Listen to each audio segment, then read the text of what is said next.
पेपरफुटी विरोधात केंद्र सरकारनं मोठं पाऊल उचललेलं आहे। पेपरफुटी विरोधात देशामध्ये कडक कायदा लागू होण्यासंदर्भातला सगळा महत्त्वाचा निर्णय आहे।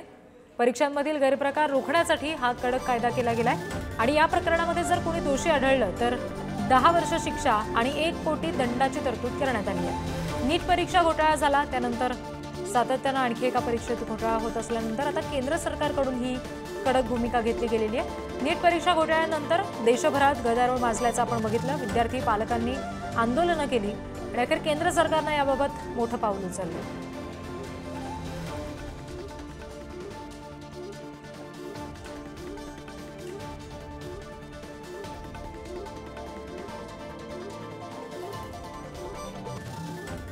दरम्यान नव्या अँटी पेपर लीक कायद्यानुसार कुठल्या अपराधांमध्ये कारवाई होणार आहे त्याच्यावर आपण एक नजर टाकूया।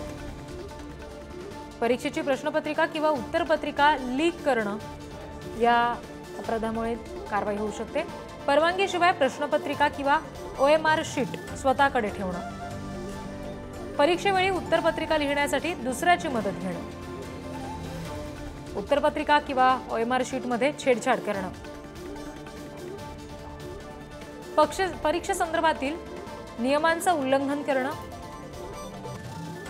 मेरिट डॉक्युमेंटमध्ये छेडछाड करणं,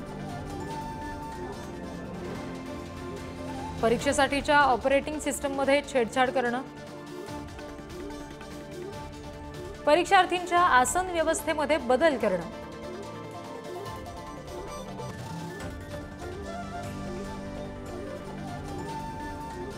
तर या सगळ्या संदर्भात भाजप नेते सुधीर मुनगंटीवार यांनी प्रतिक्रिया दिली आहे। बघूया।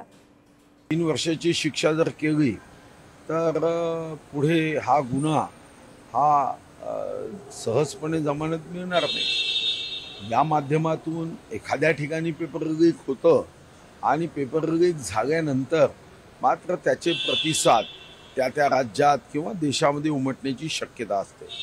विद्यार्थ्यांच्या मनात यातून त्यांच्या भविष्याचं प्रश्नचिन्ह निर्माण होतं। घटना जरी एखाद्या ठिकाणी झाली तरी त्याचा सर्वंकष आणि सर्वव्यापी परिणाम हा मानसिकतेवर होतो आणि यातून जो देश घडवणारा विद्यार्थी आहे त्याच्या मनामध्ये व्यवस्थेबद्दल राग निर्माण होतो आणि म्हणून मला व्यक्तिगत रीतीने वाटतं की या संदर्भातल्या कायद्यांचं आपण स्वागतच केलं पाहिजे।